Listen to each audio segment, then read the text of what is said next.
Kisikia nyumbani, kisikia furaha, malaika walinde mkae kwetu salama.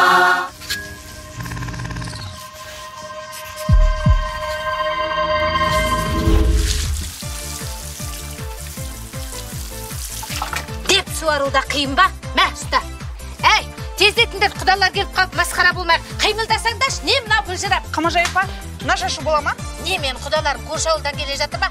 Америкадан келе жатыр. Бұлдыраған оқыда, көңіл күйі болмай, әлгі бәлен іздеп жатса, жаймен ырымда. Ой, осы қойынды. Өзім енді қойып ішпейін деп жүрсем. Құдалар ауылға кіріпті.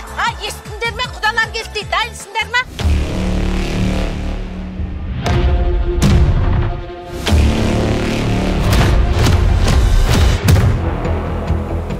Қызым, не болған саған? Неге құлғысап жүрсің? Әлде құлдықтасың ба?